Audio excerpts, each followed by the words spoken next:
I'm Tom Oakes, and I'm delighted to welcome all of you to the Humanities Initiative to discuss Matt Gold's new edited book, Debates in the Digital Humanities, a beautiful book. We have copies on sale in the lobby afterwards. I encourage you to buy a copy. I'd like to, before I introduce our distinguished guests, I wanted to say a few words about this event, which is inaugurating a collaboration between NYU libraries, the Humanities Initiative, and various units around the NYU campus to consolidate and integrate discussions about digital humanities. This has become a topic of wide concern, obviously, across many academic fields and across many cultural institutions. And here at NYU, the Humanities Initiative is going to be serving as a hub to help facilitate conversation about the digital humanities and to figure out how to best connect students and faculty with resources to help them with their scholarship and teaching. So we thought the absolute best person to help kick off this particular conversation, which will be happening all next year, and we have your emails, so we will be contacting you to let you know about them. If you just showed up and you did not RSVP, please make sure you give me your email address at the end of the event. We couldn't think of a more appropriate person to invite to kick off this project than Matthew Gold. And Matt wears various hats. He is, to start with, assistant professor at New York City College of Technology, I believe in the Division of English, right? And he also serves on the graduate faculty of the Interactive Technology and Pedagogy program at the CUNY Graduate Center. And finally, he is advisor to the provost for the master's programs and digital initiatives at the CUNY Graduate Center. His teaching and research interests center on the digital humanities, multimodal writing, open source pedagogy, network theory, and new media studies. His recent work includes an essay on aesthetics, linearity, and rationality in online writing environments that will appear in the collection From A to A, Keywords in Markup, which actually came out from Minnesota in 2010. He's also got a current book project called Cultures of Proof, which contextualizes the visual culture of mid-19th century America within scientific and religious discourse of proof and objectivity. And among his various hats that he's worn is he's developed scholarly projects, various projects that have received support from the National Center for the Humanities and other sources. And he'll probably be talking about some of these projects today.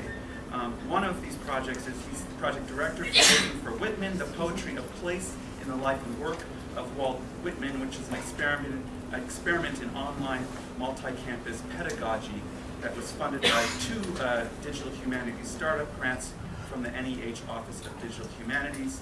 And significantly, Matt is also project director the CUNY Academic Commons, which is an open source academic social network dedicated to building community across CUNY's 23 campuses. So with that, we're delighted to welcome you to the Humanities Initiative, and congratulations on Debates in the Digital Humanities. Thank you so much. All right, so first of all, I want to thank Tom and Monica and Jennifer for inviting me here today. It's an honor to be present at this inaugural event for your project here.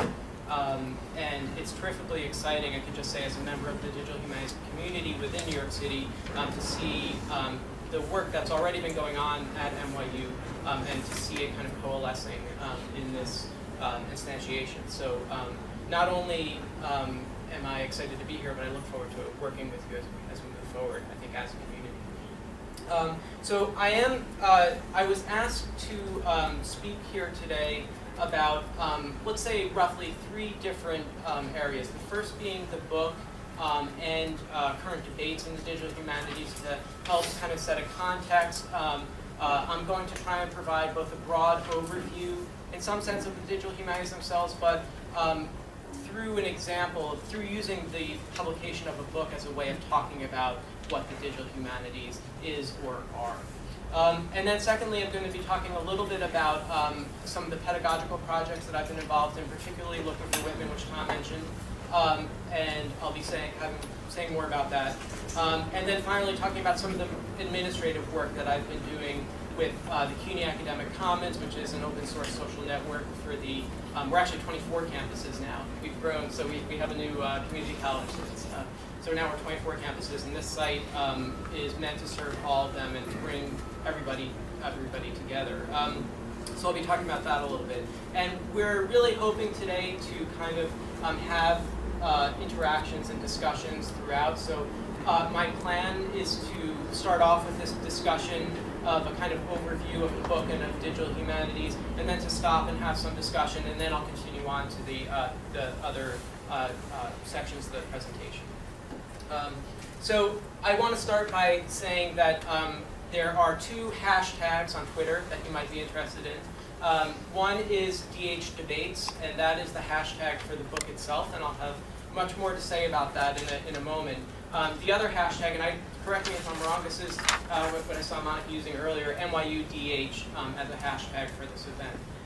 I put these up here both as a practical matter to alert you to, in case there's anyone who happens to be tweeting right now, to this issue, but also to kind of demonstrate that one of the things that's, to me, interesting about the digital humanities is that it is networked. It's hooked into a larger set of communicative structures, and it's important for us to acknowledge that and think about that as we move forward. So this is a kind of overview of the structure of this book. Debates in the Digital Humanities, it has 6 sections that move from an attempt to define the digital humanities, and I will make some effort today to kind of try and define the digital humanities if that's possible. You might detect some sarcasm there, because defining the digital humanities, it has itself become a kind of cottage industry of digital humanists, and then it's as the field has grown, if you even accept that it is a field rather than some sort of interdisciplinary area of inquiry, it's a rhetorical gesture that we all go through as we talk about DH. We are attempting to define it, explain what it means, especially to new audiences, and especially at this moment as the field is growing and I think changing radically. So the book has this kind of parallel structure meant to take us through various aspects of the digital humanities, moving from an attempt to move, in some sense, from praxis to theory within digital humanities, and there are many discussions within the community about what digital humanities is and about the degree to which it incorporates theory or incorporates a more hands-on sense of building. There's also a section here on critiquing digital humanities, which was an attempt to draw together some essays that would take a critical eye to the digital humanities. Obviously, if you know anything about the digital humanities, you know that this is a field that has, in some sense, exploded onto the scene in recent years with a great deal of hype. And this book was conceived not really necessarily as a celebration of the digital humanities or even as an exploration of it. It's trying to probe it and provoke it a little bit, and possibly transform it. We'll see about that. There are other sections on practicing the digital humanities which attempt to limn out the daily work of DHers, what they do, what kinds of analysis and daily work they do. Teaching the digital humanities, in part, another intervention there, because traditionally within the digital humanities there's been much more emphasis on research than on teaching and pedagogy, and I think one of the interesting things we're seeing at this moment is a great deal of thought about how the digital humanities can start to enter college curriculum in various ways, at both the graduate and the undergraduate level. And then finally a section on envisioning the future of the digital humanities. So my introduction to the book is titled The Digital Humanities Moment. And I think the reason for that title and for many parts of the book itself is that we are at an extraordinarily interesting moment with the digital humanities. This field has a long history that goes back into the middle of the last century and possibly even earlier, depending on how you define it. But it's in recent years that this term, digital humanities, and I would say actually with the publication of a Blackwell volume, a companion to digital humanities, that really helped give the rise to this term, and it took over a sort of term that had been previously used, humanities computing. And digital humanities has now become this term that is used very widely. It's extremely elastic, and it's been a place in which we've seen an incredible amount of energy, amount of funding, an amount of publicity coming into the field, and there's widespread interest in it right now. So part of the interest in creating this book right now is to take a kind of critical snapshot of the field at this moment of its emergence into the larger consciousness. So I'm going to, one of the things, I mentioned that defining DH is a bit of a cottage industry, so I'm going to kind of cycle through here a couple of definitions, and I'll start with my own of the digital humanities.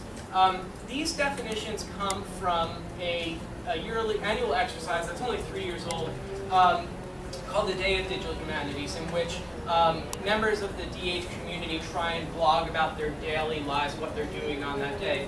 I'll just say that on I wound up not having time to blog, but on my Day of Digital Humanities this year, I found myself, I'm applying for promotion, and I found myself speaking to an ad hoc college-wide committee at my school with my book in front of me and trying to answer the question, what is digital humanities? So I really do need to blog about that, because there's actually a fascinating conversation about how this work becomes legible within traditional academic structures. But my definition, as you can see, attempts to both connect to the long history of digital humanities, but also to point to the ways in which, as a term, it is expanding in ways that I think are vague and I think a productive sense, but others may not.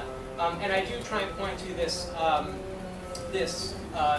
very a sort of a mode of building as being a very central part of digital humanities work. There is a kind of applied, hands-on element to digital humanities work. So I'm gonna cycle through some other. I actually have a number of them here that range from John Unsworth's using computational tools to do the work of the humanities, kind of very general ones, and I'm gonna just cycle through a couple of them. I'll stop and point out a few of them. A community of practice. So we have some definitions of digital humanities that actually point to the application of digital tools or software or algorithmic modes of analysis to traditional humanities questions or to traditional humanities texts. We have other people who are defining the digital humanities as the community itself, and I think in ways that tend to point to the openness of the community in a way that I think, as NYU gets more and more involved in the digital humanities, to me this is one of the best things about the community, its sense of openness. If this is a community of practice, it's a community that is open to many different types of work and to many different modes of DH work. There are also, I think, definitions of the digital humanities that attempt to rhetorically make the point that what we call now digital humanities will eventually just be the humanities. This is another line of debate within the field. Obviously, more and more, even scholars who don't in the least bit consider themselves digital humanists are starting to encounter scholarship in digital form in various ways on an increasing basis, whether it's by the very basic level of accessing scholarship through the computer. But there is this kind of definition that really suggests that we will all be digital humanists in the future. There are others who collaborative, open, emerging field of inquiry, state of mind. I like that. And then this is another one of those definitions that points out that as DH as we know it will become invisible. And I think for this community of digital humanists right now, for this field, it's a kind of fascinating prospect to think of the great amounts of institutional energies that are being devoted to digital humanities at this moment, and then some scholars are thinking that they'll become invisible in a certain way. I don't happen to agree, but we'll talk about that more in our discussion. This is Matthew Kirschenbaum's wonderful definition that comes out of the essay he wrote for Debates in the Digital Humanities, where he really talks about DH as a term in some ways that can get things done, that can mobilize people and institutions and help move scholarship into the 21st century. This is a nice one too. It's both a methodology and a community. I would maybe say both a set of methodologies and a community, because one thing to point out about DH work is that there are so many different types of work that could be called DH that range from, just to throw out a couple of examples, using geospatial data either to analyze, let's say, literary texts themselves, or to map various networks. There's work that moves more towards computational linguistics and computational analysis of text. There's a whole, I think, area of digital humanities work that is central to the movement we're seeing right now, which is an emerging concentration on scholarly communication. And I would actually suggest to you that this is one of NYU's areas of great strength with the press and everything that the NYU has been doing with media commons. This institution is right at the forefront of some exciting innovations in scholarly communication. Others sort of, let's see a couple of other ones. Algorithmic approaches to text is another type of digital humanities work. So whether it is doing kind of Franco Moretti's distant reading of taking a digitized text or set of texts and saying that, we might in the past have made generalizations about 19th century literature by reading a small subset of texts that were produced during that period, but now that we have a corpus of text that we can analyze, we can start doing some really exciting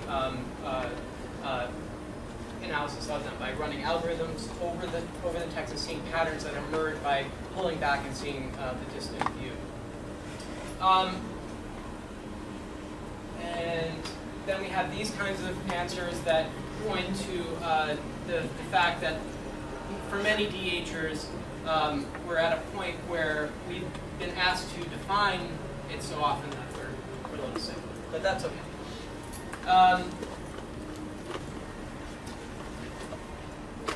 Okay, so my point, one of the points I'd like to make to you today, and this is I don't know that everyone would agree with me on this, but I see DH as an unstable field in a very productive way. I think its meaning is unsettled. I think the field itself is growing and changing. One of the things that I hope that this book kind of demonstrates is that we have, in some ways, a clash of cultures, of people who have been doing digital humanities work for years and who see the primary goal of the digital humanities as enabling us to bring new digital methodologies to traditional humanities scholarship and methods and areas of study. And in this sense, digital humanities is a set of methodologies that can help us see works that we're very familiar with and new. It can help us ask different kinds of questions. But it doesn't fundamentally change the nature of scholarship itself necessarily. It doesn't necessarily change the structure of the university.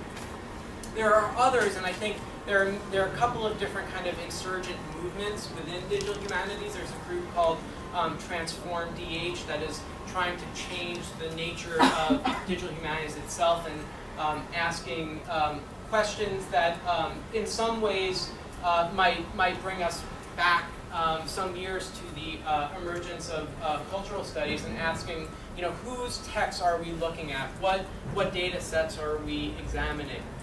And is the field of DH actually doing enough to bring to light various questions surrounding cultural issues, race, class, gender, sexuality? So there's this emergent set of scholars and graduate students who are really pushing for DH the emergence of DH as a point to allow us we're at a point in time where DH can allow us to change the nature of scholarship itself. And there are many people who say that this moment, this DH moment, is one that is not just right for that kind of change, but that kind of change is necessary at this moment, as we're seeing the university come under pressure in various sorts of ways, as we have entrepreneurs offering potential students money not to go to college, and efforts like the Khan Academy,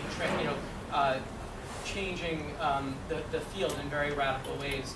There's a sense in which DH has, people will argue, is positioned both to advocate for the humanities, but also to advocate for a transformed humanities. And then I want to just emphasize that DH is a community.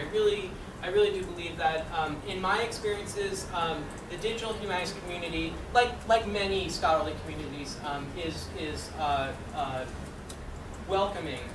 But I think there's something about the digital humanities community, and perhaps its emphasis on praxis and on this kind of work that is collaborative, that does involve the playing and experimenting, that has created a community that is itself collaborative. Now, in recent months, this itself has become the digital humanities community has come under pressure as one DHer, Tom Scheinfeld of the Center for History and New Media, wrote an essay or a blog post that we've included in this volume called "Why DH is Nice."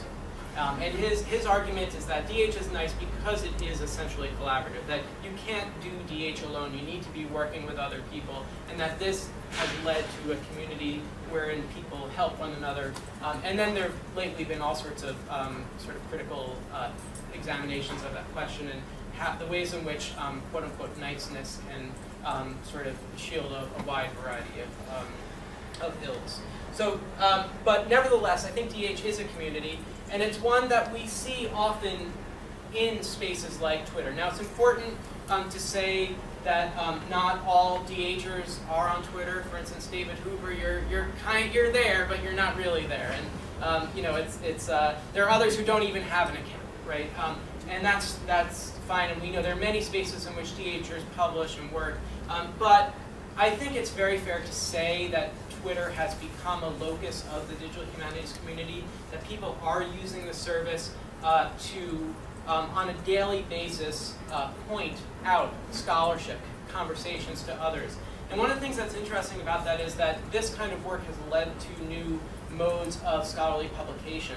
And I'll just mention this very briefly now, but there's at the Center for History and New Media at George Mason, there's a new journal called DH Now, which basically attempts to take an algorithmic approach to the digital humanities community on Twitter and say which links are being pointed to the most by DHers, and then it sort of highlights them. And that used to be the old model where it would just basically pull the kind of most linked to articles and essays and blog posts and use that as a kind of way to gauge where the digital humanities community stood at any one moment. They've just recently moved to a different format where they are now, through the auspices of a grant supporting a project called Press Forward, they have now created something called the Journal of Digital Humanities that begins with that algorithmic move, but then involves a more traditional editorial intervention. But my point here is that we are now at a moment where we see the digital humanities as involved in a pretty extraordinary ecology of scholarly communication, and I really think this kind of language, this ecosystem ecology, is the proper way to think about the manifold ways in which scholars are communicating with one another today in networked environments. And if you look at what is kind of encompassed in something like the scholarly communications ecosystem, we have everything from traditional essays to blog posts to wiki pages, tweets, and of course digital projects. And as we began to think about this book, you might have thought we would do something like this. Think about how all of these things are kind of cyclical and start to feed into one another, and particularly to think about how, let's say, a particular digital project, someone might tweet a link to it.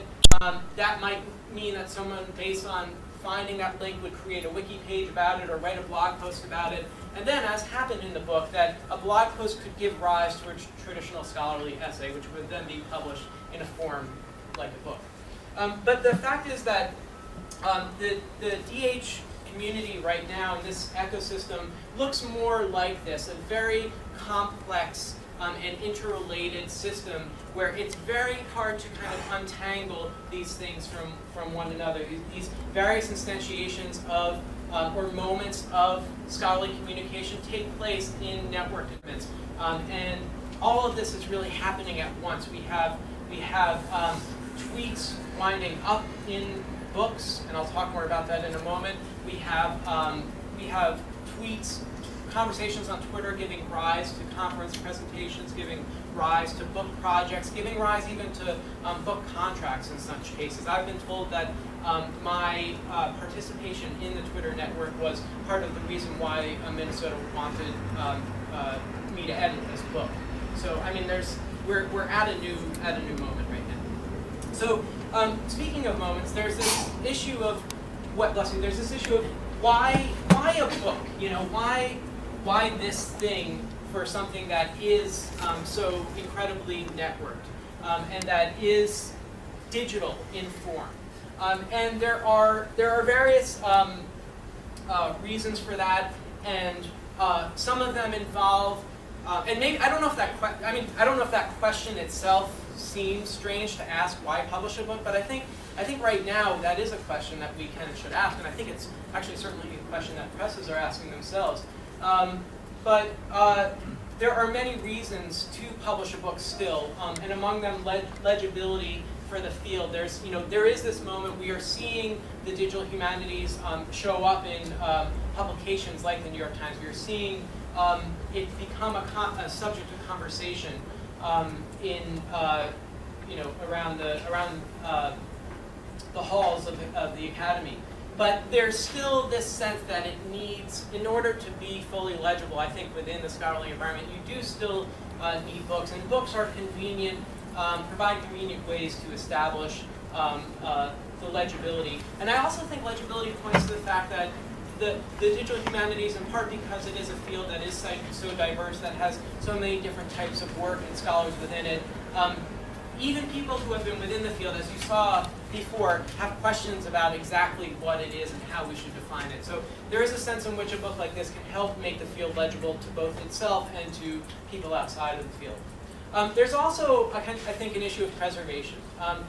One of the issues with having digital humanists spending so much time on a proprietary platform like Twitter is that there are profound debates that go on every day in that space, and although Twitter has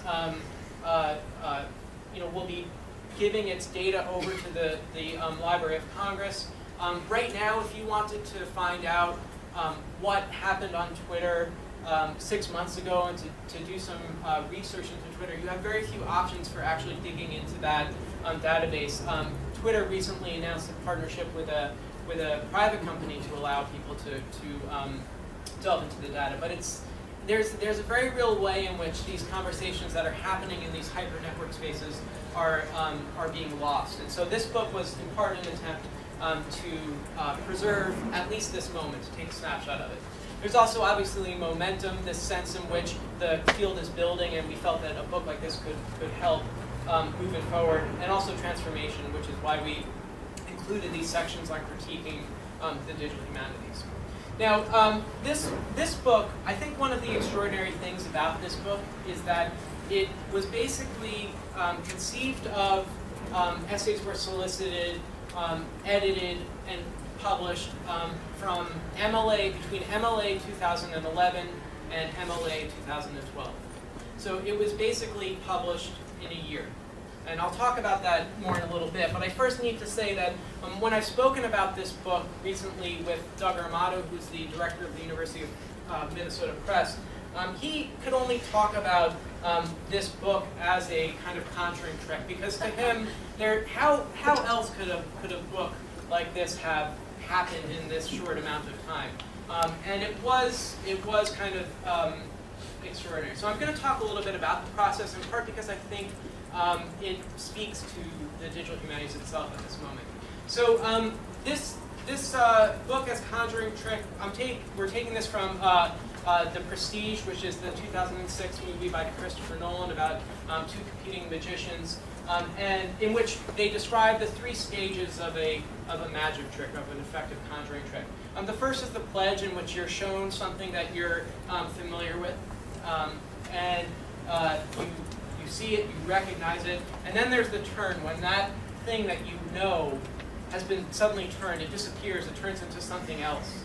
And that is the moment of great surprise, and the audience typically applauds when the bird disappears. But the magic trick is not complete at that point. It is not complete until the thing that has been disappeared is suddenly brought back in its original form, and we're able to see it unscathed. And that is the prestige. So this is kind of, in part, the way we've been talking about this book. It began at the Old Town Bar, actually, where Doug and I had drinks, and he asked me, why does this feel so controversial?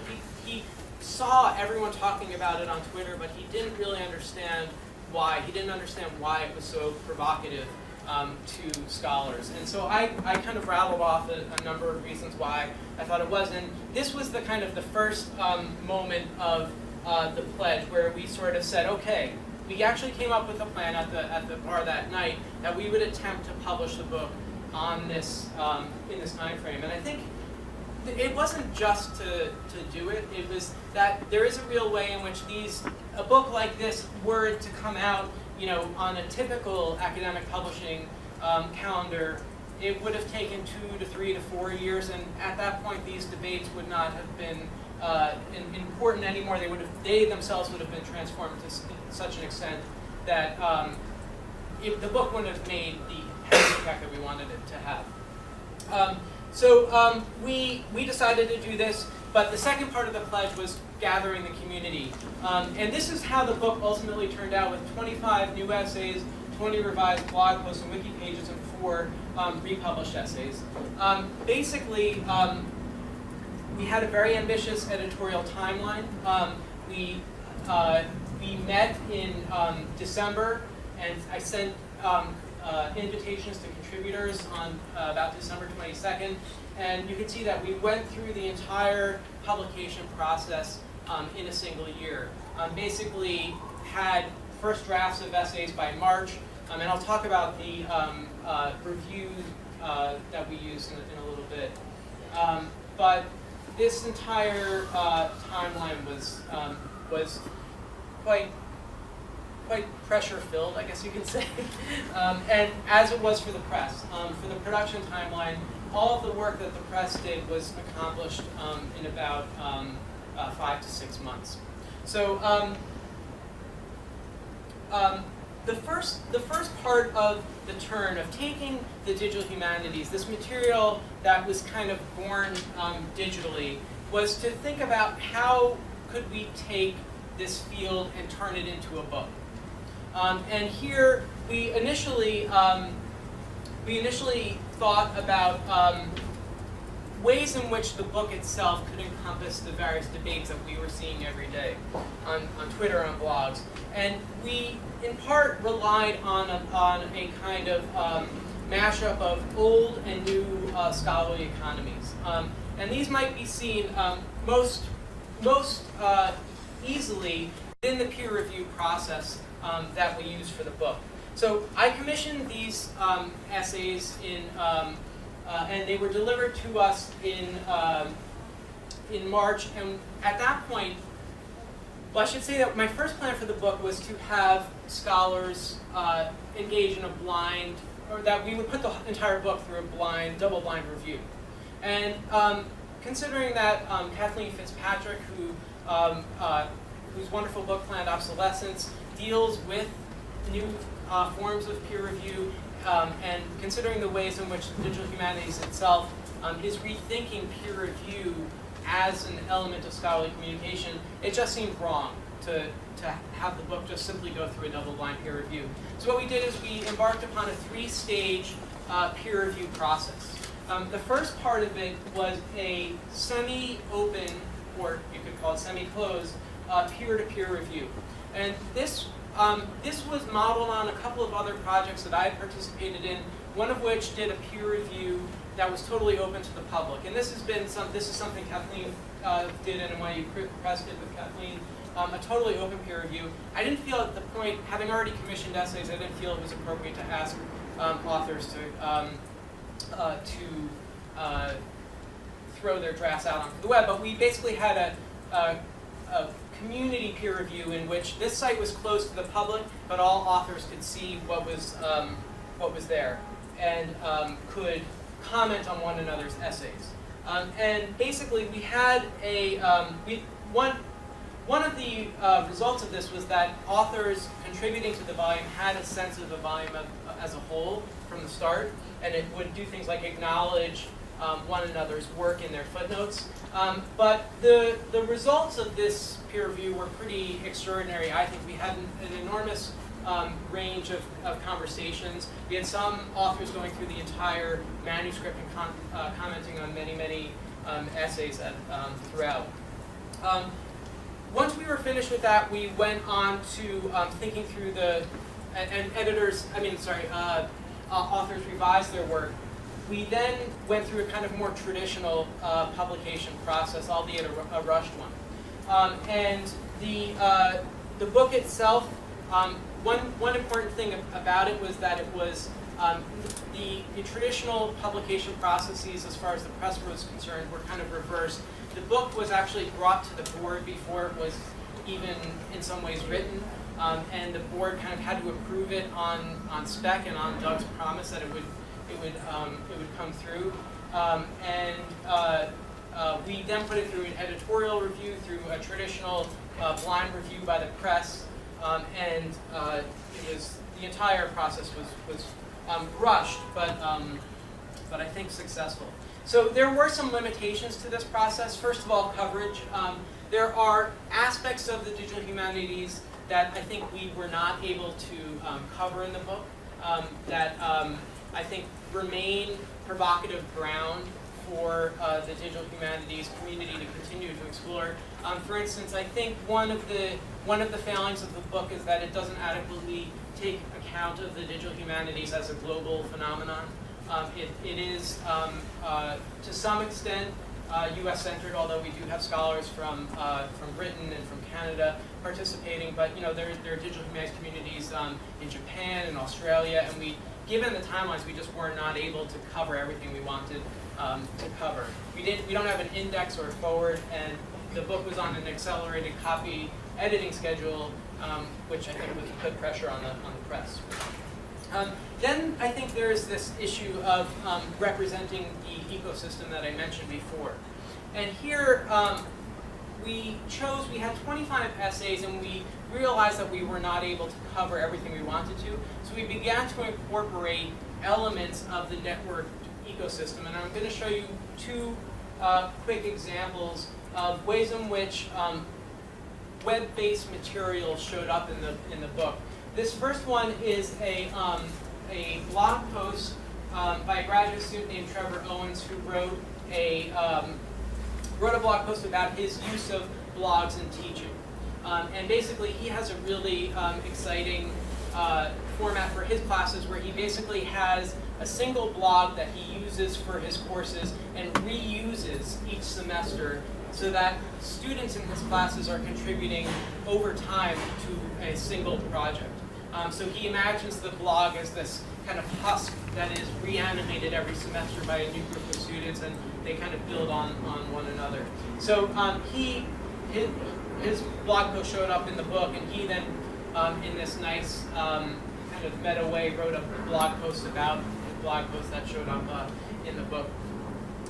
The second, I think, example of how we tried to incorporate, to turn this born digital format of digital humanities into a book form is this example where there was a blog post that Bethany Nabisky of the University of Virginia Scholars Lab did called What Do Girls Dig? And the post was provoked by a moment in which the National Endowment for the Humanities was hosting a sort of project presentations by scholars and digital humanists whose projects for data mining projects for the digging into data competition were being shown. And it was, people noticed that the group of people presenting there were all men. And so this led to a conversation on Twitter that happened between Bethany, between other digital humanists, and between members of the NEH itself who were responding to these concerns. Bethany wrote a blog post about this, and then we chose to include that in the book itself. So what you have here on the left is Bethany's use of a service called Storyfy to collect the tweets about this topic, and then on the right you have the attempt to mirror this kind of network display within the pages of the book. I tend to think that the press did a really wonderful job with this, but it's still, you can see by looking at it, there are moments when the affordances of the digital platform are such that no matter what you do, the paper-bound text will be a poor approximation. All of this, I think, points to the next stage, which is hopefully the prestige, when we kind of take this thing and as we've known it, and actually I'm going to start here. And this is David Bowie, who plays Nikola Tesla in the movie, emerging from his crackling waves of electricity.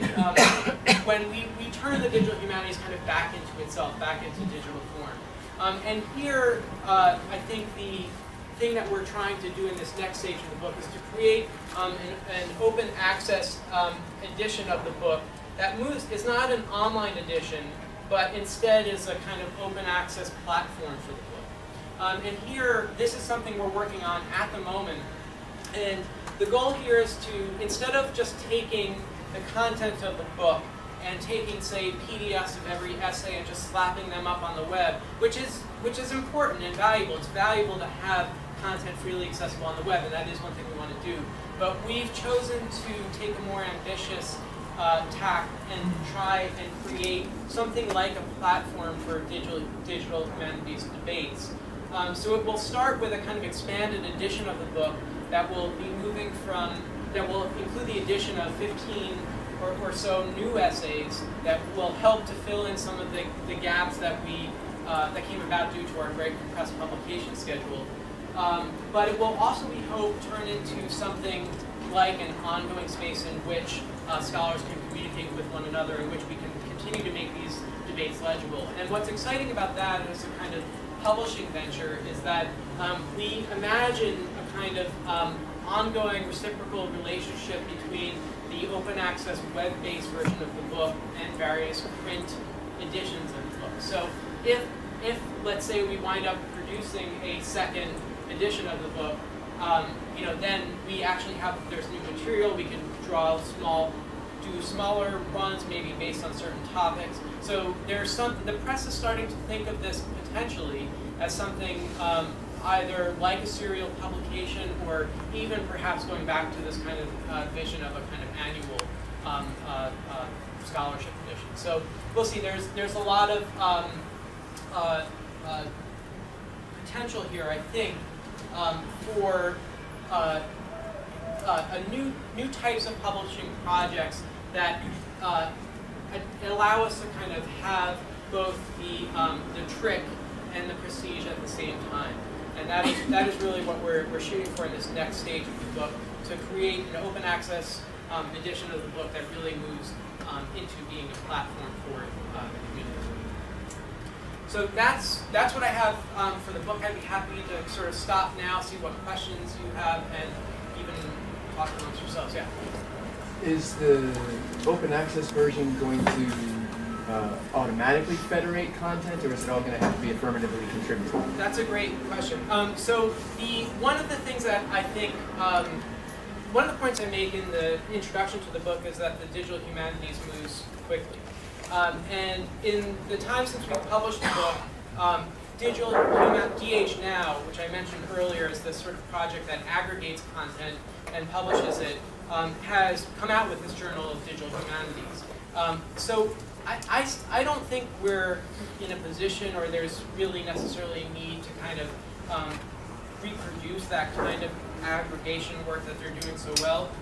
And I have to say, to some extent, figuring out how something like this DH Debates platform can coexist with in a really productive way and do something different than the Journal of Digital Humanities is doing, I think is something that we're going to be thinking through a great deal. And I would say that my first answer to that question is that we want to go beyond kind of simple aggregation of content, and instead maybe create a space for more extended versions of essays. But I think there's the point about aggregation is important, because within spaces like Twitter, these debates are playing out every day, and in order to track them, you do need some kind of aggregating mechanism. I'm an anthropologist, so forgive me if it's a very disciplinary based. But thank you so much for the talk. It's super interesting, really thought-provoking.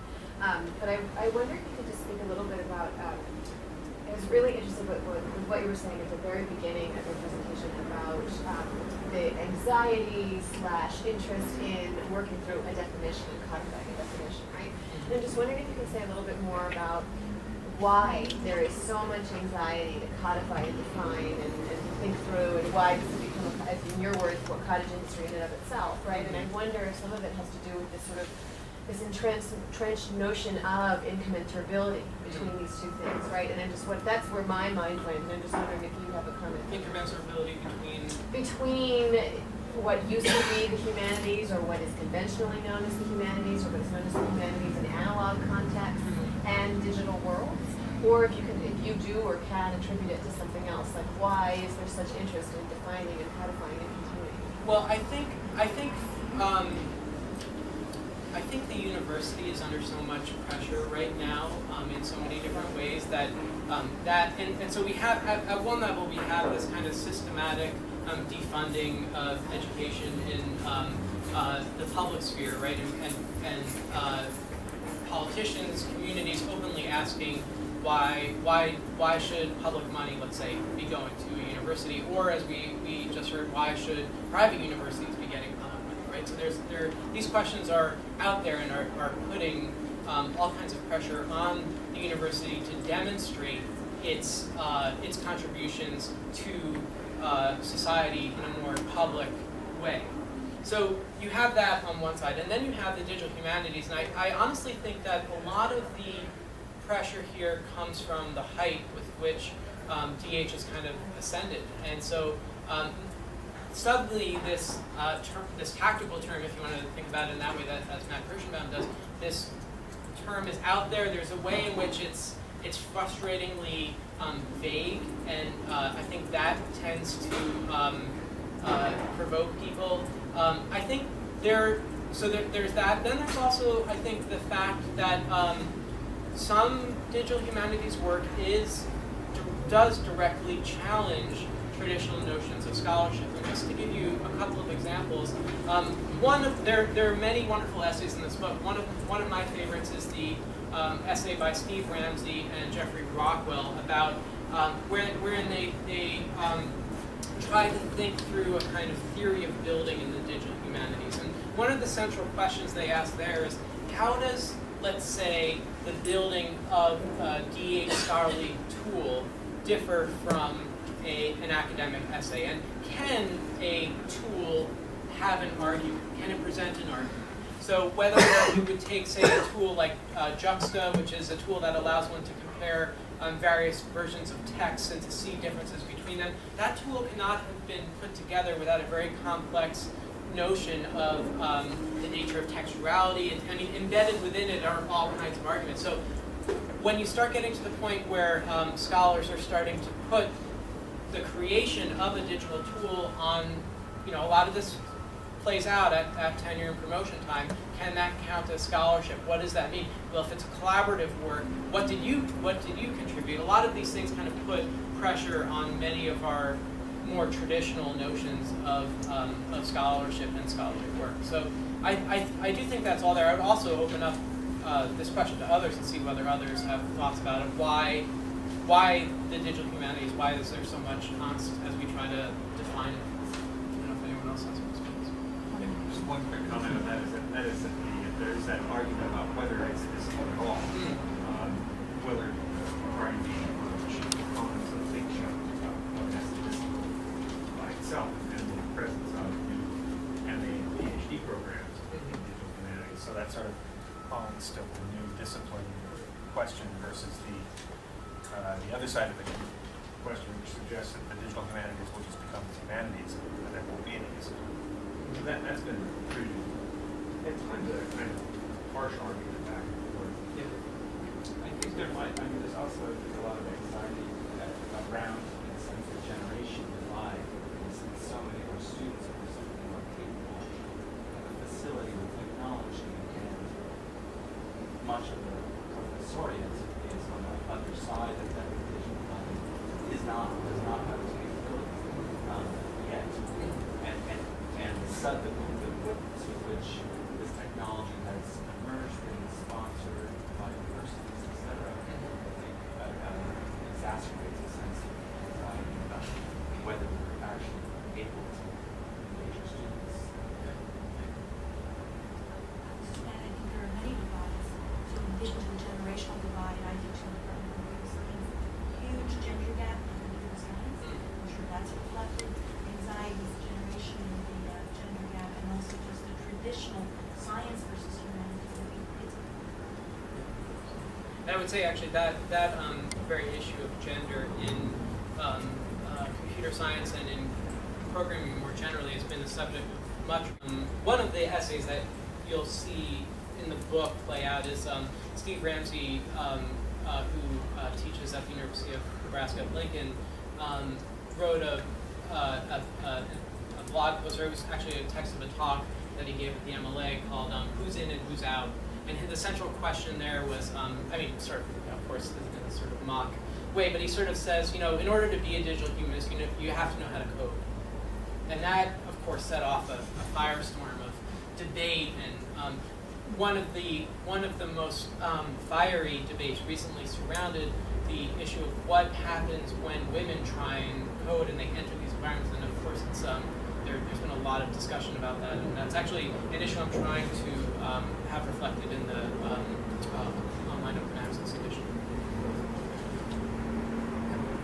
A couple of things I want to say. I think when we're talking or thinking about the digital humanities in a pedagogical sense and using it in education, I think this is where the interdisciplinary nature of the field comes in some ways, because it overlaps a lot with ed tech, which is kind of my field. So I kind of see that there's a different approach to the humanities in a sense, but in some ways it's like, wait, some of this has been around for a while, so you're defining within another field, but also trying to define this. So there is a need to kind of demarcate where one ends and one begins, or how you, or at least acknowledge the overlap and say, yeah, but this is doing this. Another thing, I had a question, which was computational humanities, right? Is it that kind of, from what I understand, was precursor to digital humanities, and there is still a group of people who still do computational humanities. I think Lev Manovich was talking about it on Twitter the other day. So do you have any comments about that? Well, yeah, just that I think that's a thriving part of DH. I mean, one of the the biggest questions we're seeing right now is so-called big data, and what can big data mean for the humanities. So the work that Lev is doing in terms of thinking through, for say art history, how can a discipline like art history use a big data approach to paintings, let's say. So his lab has done some work where they take the work that a painter has done throughout his life and analyze it for luminosity and various other computational measures, and sort of see how that matches up to various biographical elements of his or her life, and rethinking painters' periods based on quantitative measures such as luminosity. So if we call it dark period, and then we actually look at the paintings, what do we see over time, and where did that darkness start to enter? They're also doing work like looking through Flickr data sets and lots of visuals. So anyway, I think that work is absolutely where, and the NSF here too is really interested in this. Obviously, there are all kinds of grant calls out right now for big data explorations. Just one quick thing that I just wanted to say, just to follow up on your point about ed tech, is that one of the other reasons why I think there's so much energy around defining DH is that we would be remiss if we didn't acknowledge that these questions are territorial, that there are real there's areas of expertise, there is department territoriality at work here. There are ways in which the digital humanities is a sort of shiny new kid on the block, at least as far as many people are concerned, and coming in, and there's been a great deal of objection from people within the composition and rhetoric community, for instance, saying, what, we've been working on kind of issues of computation and writing for years, and they don't see themselves as digital humanists necessarily, although I think all of those questions make the sudden emergence of the digital humanities work. I just wanted to pick up on what's fascinating about this book project in part is, of course, it's turnaround over 1 year, and you emphasize the moment that's significant to be captured here. Is that something that, as you emphasize, community as well, is just for this moment, or something that you see as being part of what digital humanities will be going forward, that it has a different type of knowledge that needs to be captured in a different way, so that, for instance, if you were going to create more books like this, it would be year by year you have to create a new moment, or once the field coalesced, is that the way of thinking about it, or pushing off and thinking about it? There was one of the reviews we got from the press's review process, sort of, there were a couple of points made from there. One sort of saying, this isn't a field, that question. The other one was, another one was making the point that, or urging us to really take a kind of longer view of the digital humanities. And we always felt that we could do no more than really present this as a snapshot. I mean, I think that Doug Armato, the editor who worked on this, makes many analogies between this book and a sort of central anthology of theory that he put out at the Johns Hopkins Press in the 70s. And I have no doubt that this will be a dated artifact, but that is, even within 3 to 4 to 5 years. But that is one of the things we're trying to work with the open access edition, is to rethink this relationship of print and digital work. I will also say, the other thing I'll say about that is, last night I was, I Skyped into a class at Loyola University in Chicago. Steve Jones, a scholar there, was teaching from the book. And so I had a conversation with this class about the book, and one of the questions they asked me was, do you see a point, and they were building on Steve Ramsey and Jeffrey Rockwell's point, and they said, do you see a point where if you were to take that essay to its fruition, you would have digital tools being accepted as argument, right? So will you accept a digital tool as a submission for the book? And I think that's a really interesting question. I have no idea how let's just say a book could sort of take something like that and tool into account. But certainly for the online edition, it's a really fascinating question to think about someone submitting a digital project or tool that is in itself fully digital and that is not a discursive essay as a submission for the book. And I think that's a really interesting question for the future. For me, that's a challenge about how things, whether or not things translate into print. And even, for example, that capturing of the storify of a bunch of Twitter tweets. I mean, that, if you don't read Twitter pretty regularly, that's unintelligible, right? Yeah. That's really, there's all kinds of shorthand. Yeah. I remember the day I was working at the University of California when our directory, our print directory of everybody at the university came out, and it started to have email addresses in it, mostly for, people in the physics department. And I was like, what are these weird little @ signs? And so that kind of thing showing up in a book is going to be strange for people. And I don't even know how you would put a digital tool. I mean, that's literally not printable, right? So for me, it's like, how do you?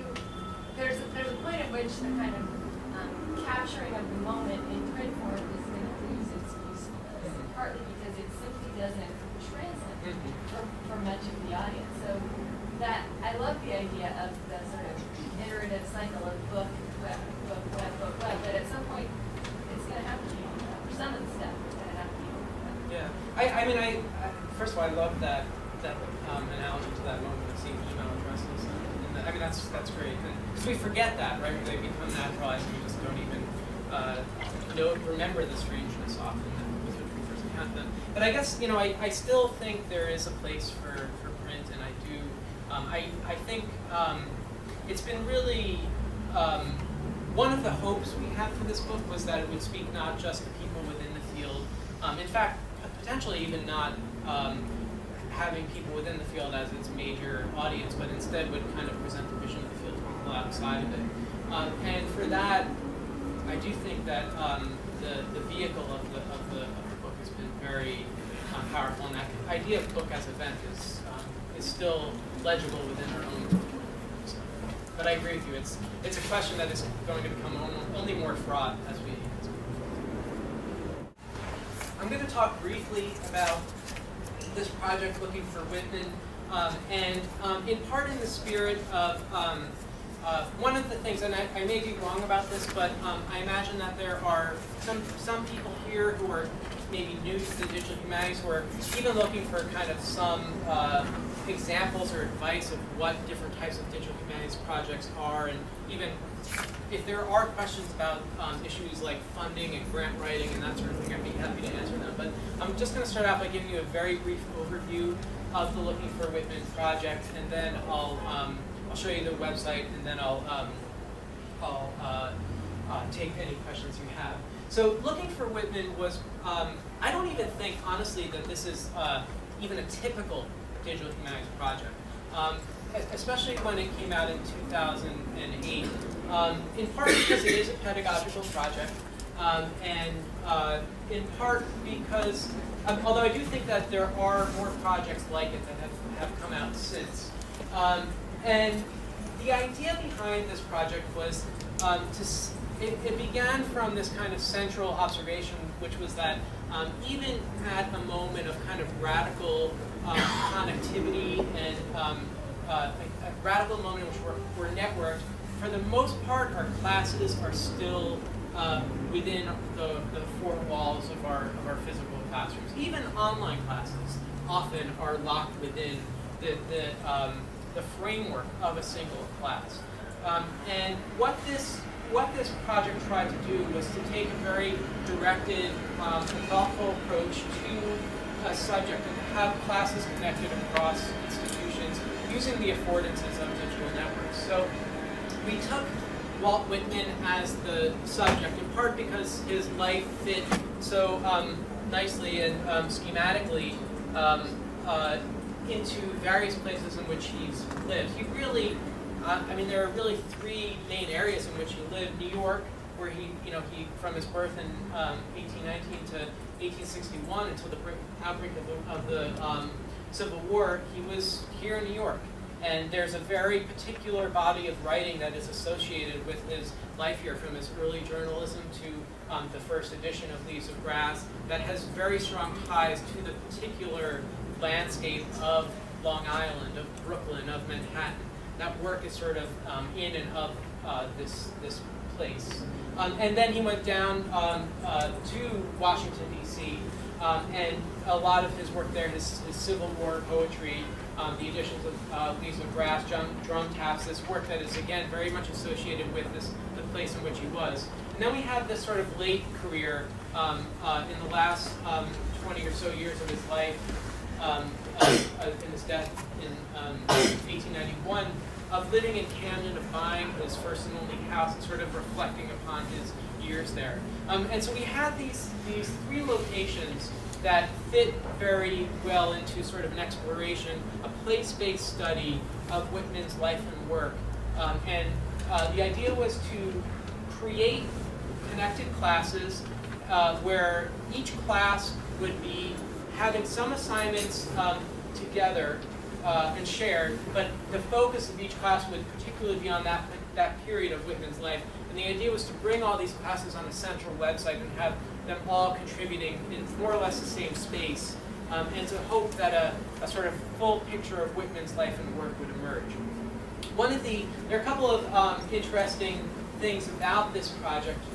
It started off with this very nice kind of schematic view of Whitman's work.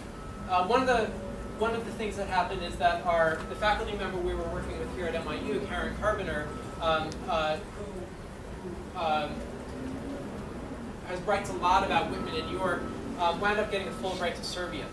And so it sort of posed a problem here, because and she was, in truth, she was the person who in some ways inspired this project, because I heard her present at an event we were having at City Tech, and on Whitman's work and on Brooklyn, and a lot of what she said really resonated with me. So I didn't want to kind of drop her from the project. So at that point, we decided to actually go international, and we had one of the classes participating in the project be from Serbia. So it sort of disrupted the neatness of the model here, but I think it wound up being really wonderful. The other thing that I think is really notable about this project is that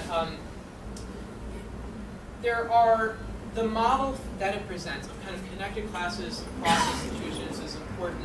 We were supported by 2 planning grants from the National Endowment for the Humanities Office of Digital Humanities, and that allowed us to kind of meet and talk and come up with shared assignments, and I'll show you some of them in a moment.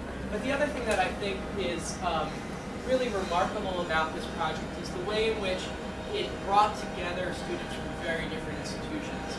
So that we had, well, these Serbian students, for one, we have my students at City Tech who were taking a class on Whitman. These students are majoring in nursing, in engineering, computer science. They were not English majors. And they're also, they're CUNY students. They're from New York City. Didn't have the kind of, let's say, sophistication of students from Rutgers, Camden, who were enrolled actually in, some of them were doctoral programs, all graduate students or master's programs, who were, what they were studying on a graduate level was literature. So, the idea of putting students like that together with my City Tech students and the students from the University of Mary Washington, who were seniors taking a class on Whitman as a capstone project, we had very different audiences. And I think this kind of gets to the question of what these kinds of networked opportunities open up for us, is they allow us to ask the questions we would normally never think of taking a graduate class in, let's say, in a place like Rutgers and connecting it to an undergraduate classroom at a school of technology. But one of the things that happened with the project was that the place-based nature of it was a great level. So that even students who may not have had the kind of subject-specific knowledge in Whitman's life and work, or even of literary analysis, could share work from their own location and ways that would help students who are more advanced think through that location. So I'll just very quickly run through a couple of examples here. Yeah, this is the great success. But anyway, I'm going to just. I don't know if we have sound here or not. Really briefly, I'm just going to show this video, see if it works.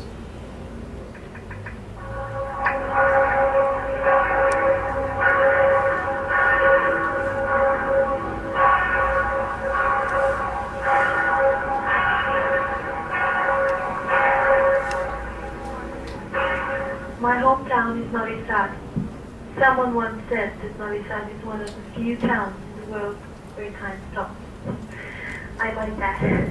However, this was done thanks to people who never stop. So, with a little help from my friends, family, people closest to me, and people I have just met, this video is finally finished. So I thank you all, my friends, my family, strangers I'm yet to meet. Well, this is really what it's all about. Calamus 22, to a stranger, a Serbian translation, and my name is Indira Yani.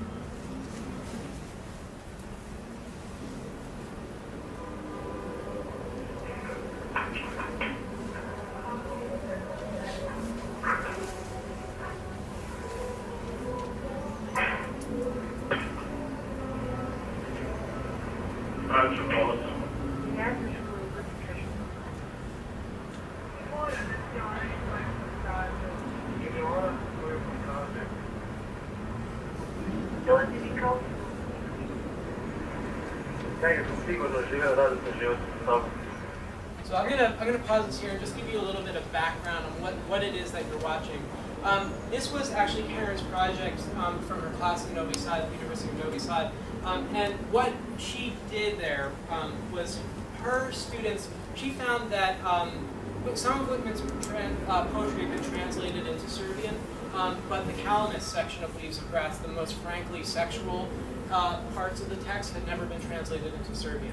So she had her students work on translations of these texts, and this is one of them from the Calamus section, and where the student had all these people in her life, sort of everyday people in the city, kind of reading out moments of the text. And this was also, to give a little more context, this was happening at the same moment as there was a great deal of tension in the city. There had been some violence and sort of issues around sexuality were very much kind of up and tensions were high, I should say. So there was like hate crime that had happened recently. So there's a way in which I think this video just really speaks to the potential of the project. But anyway, so just really quickly, one of the things we did as part of this project was that and you're welcome to come explore this website at your leisure, but we came up with shared projects, and I'm going to use one of them, the Material Culture Museum, as an example of what we did. Basically, this was about, I think, our third shared assignment for the semester. So all students did this, and what the idea behind it was to have students go through Whitman's poem, focus on a particular material object, and then do research on it and try and connect it to the poem itself. So we have projects that range from Whitman's a Lincoln lecture ticket that Whitman attended, to studies on phrenology, and all these to wool. So all these things that were kind of mentioned in Whitman's poetry, or that seemed to be part of it, students would write about, and they were all connected here. One of the other things that I think is important about what we did structurally with this project is that we had, this is called the Frontispiece project, where what we did was we tried to mimic, as a sort of opening gesture for students, Whitman's 1855 Leaves of Grass is known for not having his name on the title page. All you would find was this image of a young man who was Whitman, but you might not have even known that. This frontispiece image here. And so we wanted to have students kind of introduce themselves to one another by presenting an image of himself or of someone else and connecting it to some of his poetry. And what I want to just point out here is that we used aggregation very much in this project. So these posts here all lead back to student blogs. and these blogs were all part of this single network. And so what we had was, from the student's perspective, a student was always posting his or her work to a single site, which was his or her course blog. And they always posted there. And what they did is they would add certain tags to their posts, and those posts would then be drawn into 3 different spaces. For instance, one kind of space of aggregation was the class mother blog. Let's see if these are all broken. Okay, so here's an example where all of these contributors are individual student blogs, and they're all being fed into a single course blog.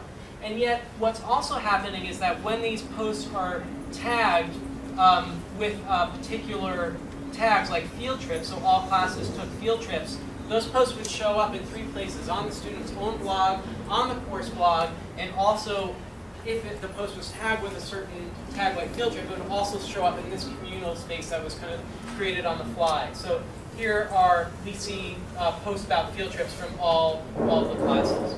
So what this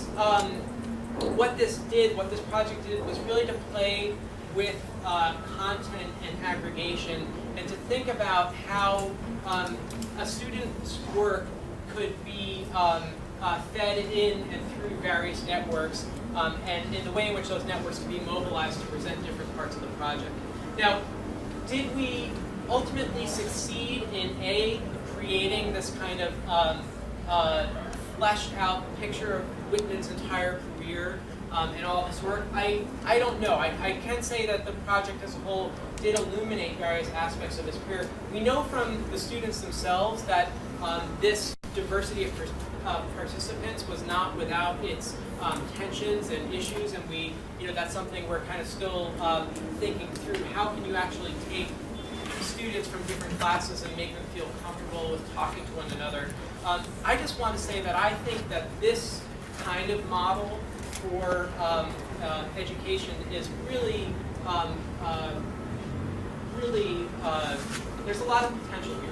And it doesn't have to be, these kinds of connections don't have to be, and they shouldn't even be necessarily semester-long connections between classes. But I would suggest to you that if, let's say, you're reading, and I'll speak from a perspective of an English professor, if you're reading T.S. Eliot in your class, why can't your class be connected to a class in St. Louis and in London? What can be gained by those kinds of connections, and even by sort of short-term connections between classes? I think I'm very interested in pushing through and continuing to think through how we can create more connections between institutions, in part because our students are connecting to one another in some spaces, but not really on an academic level across institutions. So this is something I'm very much looking forward to continuing to pursue in other types of projects.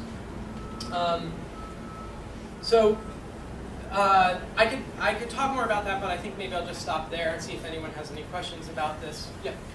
Framework? The framework is it uses WordPress and BuddyPress, so it's all WordPress blogs, and the BuddyPress is a kind of social networking set of plugins that add social networking to a WordPress network. So then, was there IT? I'm just curious. Was there IT support? Who set it up? How did it get installed? This, this is one of the nice things about being able to get a grant to support it, is that we were able, at this time, my institution had no, in fact, it's a complete Microsoft shop, and they don't even have LAMP servers, so there wasn't even an opportunity to do this. So we wound up using external hosting, and we had a project technologist, instructional technologist named Jim Broom, who kind of helped inspire the project in lots of ways too, and so he helped us put this all together. And was the instructional technologist a staff person at? No, he's at the University of Mary Washington, so at one of the institutions involved. And one of the things that happened when we got the second startup grant was that we were able to add instructional technologists at each campus to the project.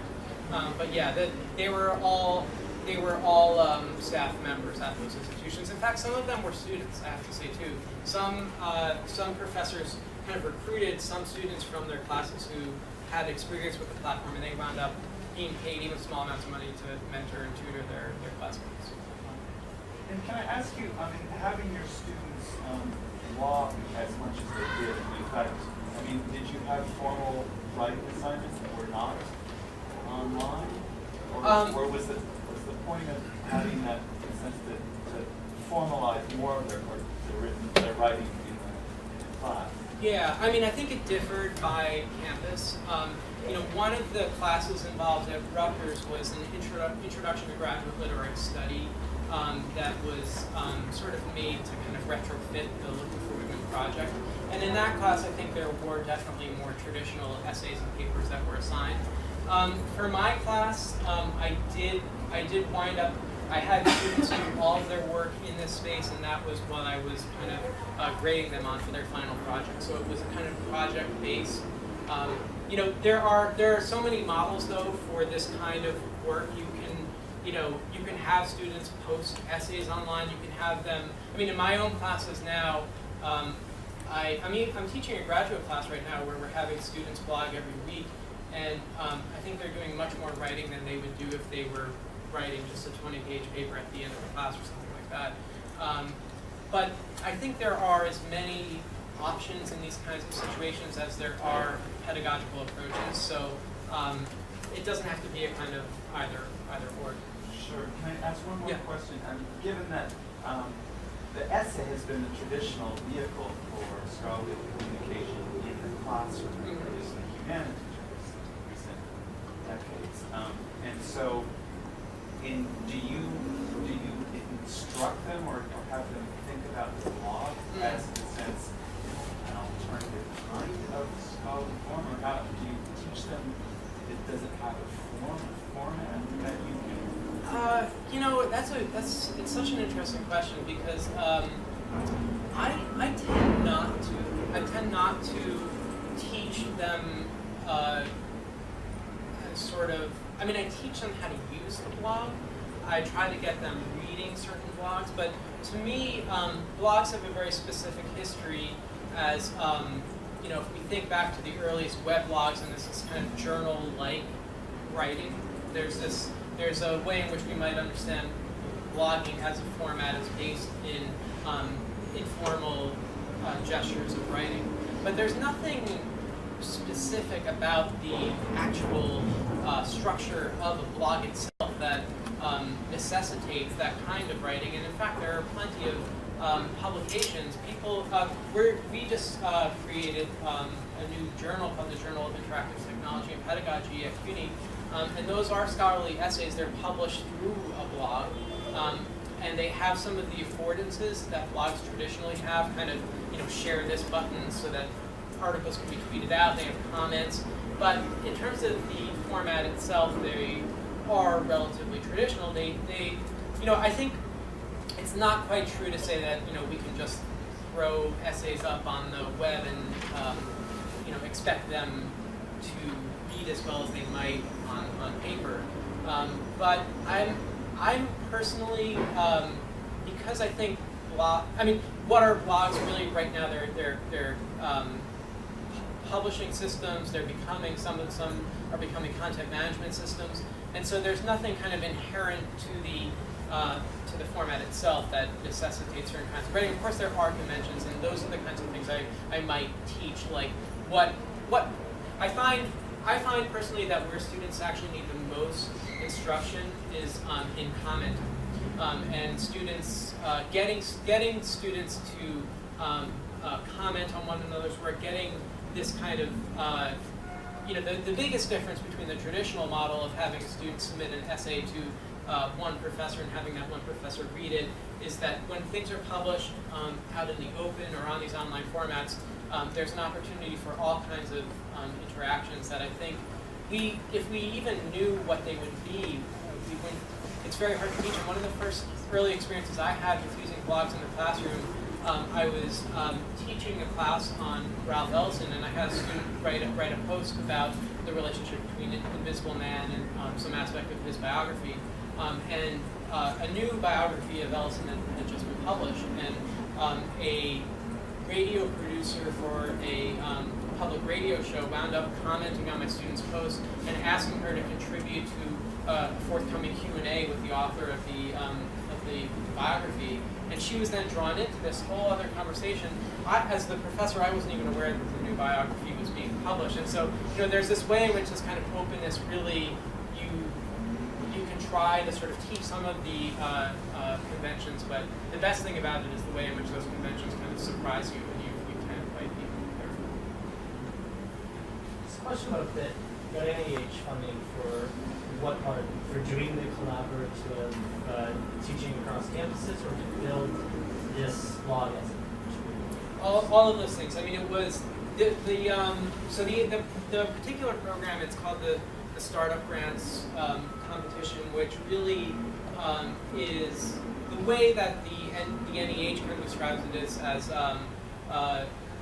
it allows them to kind of take risks and have projects fail to happen. So we applied, but they're planning grants. The first plan we got was a planning grant. So it basically supported a year in which the platform was put together and project meetings among all of the faculty involved. I mean, interestingly, when I was conceiving of the project, I could have, and perhaps should have, it's still an open question, have brought professors on board who were very used to blogging and knew their way around technology.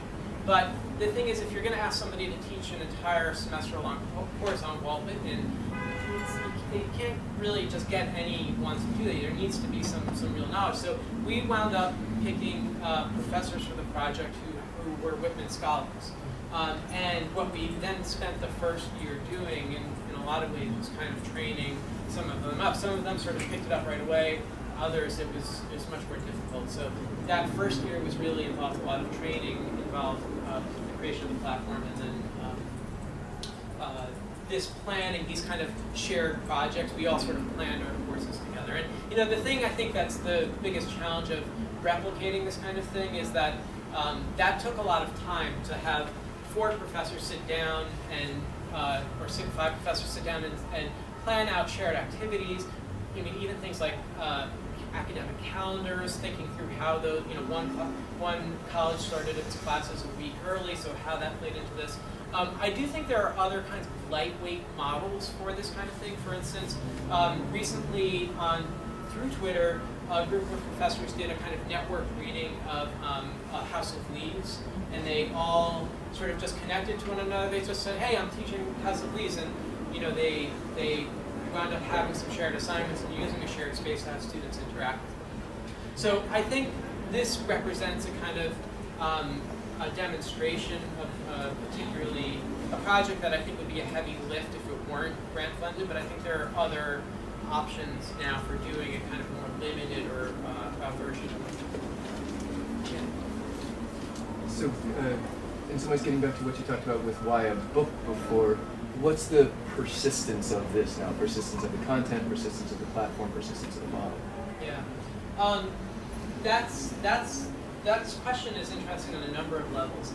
This project was kind of always conceived of as, I mean, honestly, like a one-term demonstration project, right? So it was actually the spring 2009 semester, or maybe it was fall 2009, when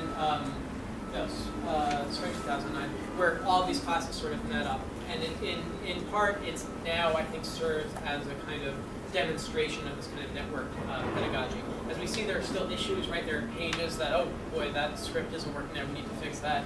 So there are sustainability issues. There are, right now, the future of the project has kind of not yet been decided, so can and should we invite other classes to use this platform and continue that? I would love to do that.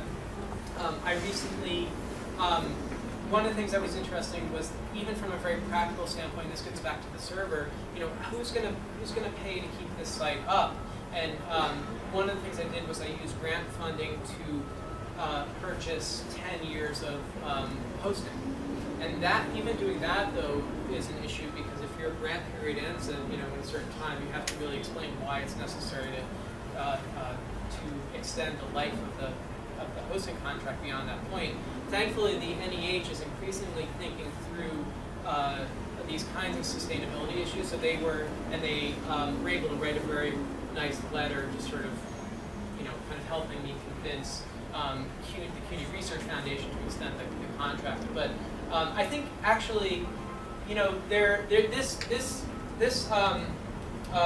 what to say, but this subject of sustainability of digital humanities projects is actually a really live one, and in fact an issue of some debate. How long should these projects stay up?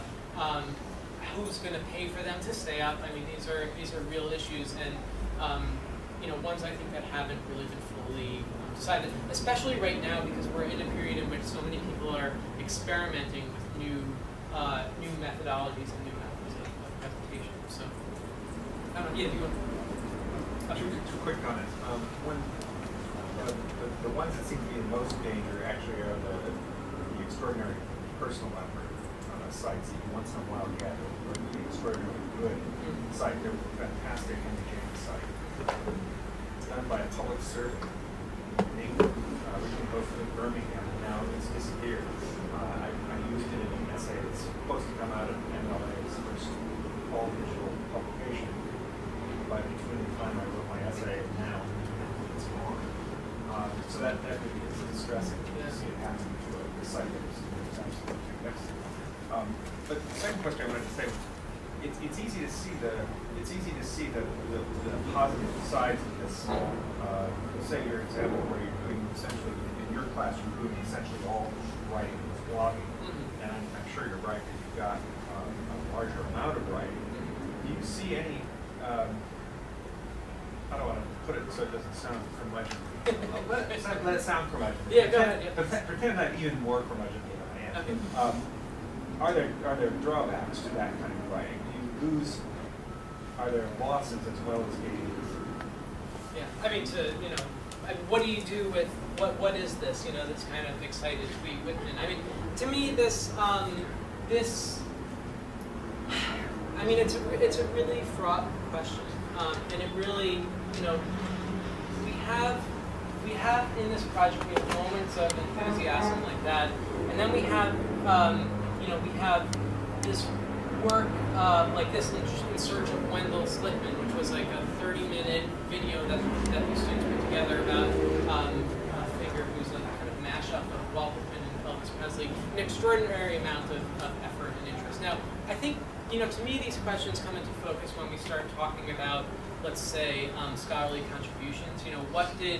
What if anything did this project contribute to our to the knowledge of Walt Whitman for scholarly purposes? And I think there, it's really a matter of how the project is framed. I don't think that there's anything necessarily about the framework that necessitates kind of unserious writing. I mean, there are plenty of digital publications that are rigorous and scholarly and are published on the web and just make kind of conversation around them easier to share. This project, I mean, in a way, this project did have a kind of I would say I'm a believer in allowing and even showcasing and highlighting we're in the era of social networks, and there's a way in which the kind of energy, the kind of unserious moments, that sort of Whitman, moment of enthusiasm, is to me okay as long as that's not all it is. So there's certainly, I think one could certainly look at a moment like that tweet and think, okay, we're just really seeing this kind of unserious trivialization of scholarly work. But as long as it's followed up pedagogically with with assignments that involve more rigor, I think this kind of thing can. Yeah. I'm a librarian. I'm Jennifer Bitterpapa. Hi. I'm a librarian and follow conversations going on Twitter and blogs and that sort of thing. I guess I'm sort of an outsider, maybe I'm somewhat of an insider in DH. And I know that many other librarians feel the same way because we have sort of a different relationship to the practice of digital humanities.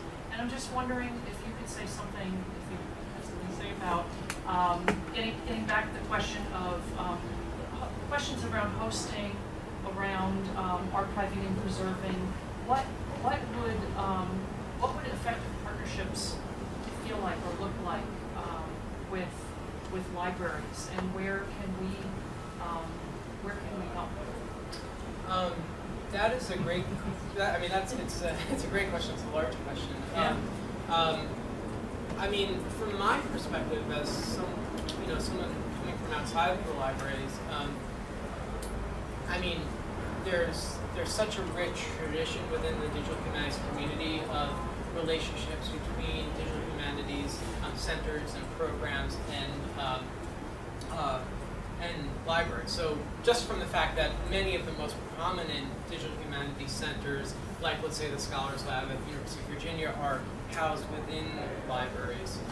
That's one starting point. Is that I think one of the implications of your question is right, that it's not just that there's a kind of space for collaboration there, but that there's a real need for people within the library, because one of the things that's difficult about digital humanities work is that there are various models for even, let's say, a digital humanities center, right? You have it be run on hard money, soft money, and most of the ways in which I've seen digital humanities centers be institutionalized is through libraries. Often that's the case. I think that it's interesting to hear you say that you feel outside of or within and outside, because that's not how it seems to me. But there are, I'll just say a couple of words. I mean, certainly there's an entire area of DH work that is concerned with issues of preservation and digitization. And in fact, I think one of the most difficult things right now is that grant funding it's very hard to get grant funding, at least within many DH grant competitions, for digitization efforts. There's a sense in which we've already digitized everything, and of course that's not even close to being the case. So I think that's thinking through what to do with that problem. I think is a really that's an issue where librarians and DHers should be thinking together about how our projects can support the digitizing of materials that many grant funding agencies no longer pay for, because that is really important work. And this project with Whitman would not have existed if it were not for the Walt Whitman archive and all the material that had been digitized by Nebraska and Virginia. Of course, beyond that, I think the growth of library and information schools in their own right are providing ways in which models for, digital humanists, there's so much we need to know about metadata and all other kinds of issues that librarians have already thought through. So I think there's an instructional role there that I think is important for students, especially coming into the digital humanities, but also for scholars. We want to make sure as we create new digital humanities projects that we don't kind of repeat the mistakes of the old. So we're teaching a digital humanities class right now at the CUNY Graduate Center, and one of the things we're doing is teaching project management and sustainability and trying to think through these issues right at the outset. And I think librarians who have worked in this field are very well positioned to kind of contribute to that measure. But in general, I don't know if you agree with this, but I see DH as a field that is very much in which librarians already play a kind of key role, and that it seems that that's vital to its continuing health. Matt, I think since we've kept you here for a while and we're near the end of our time, I'm thinking we have a reception out here and would encourage you to stay and continue conversation. I've also encouraged you to buy Matt's book and let him sign it for you. And if I could say just one more word about digital humanities at NYU. If you'll see on the back of this handout, we've now got some media channels open And the point of these is to consolidate a community of which you are now a part, and we want to keep you, we want this to be a healthy and functioning community. And so we really encourage your participation and your advice about what kinds of events and what kinds of programming you'd like to see. We have a Twitter channel dedicated to DH at NYU. So that address is here. There's also a new DH Google group, which has been created, and I think all of you are migrated, or many of you are migrated on that, or you please subscribe to it if you have not gotten a message through that channel. And we also have a new DH blog here at the Humanities Initiative website. Address is there, and that's going to be sort of, we hope, a clearinghouse for all information about events, projects, programs dealing with digital humanities. So thank you so much for coming, and thanks so much to Matt Gold.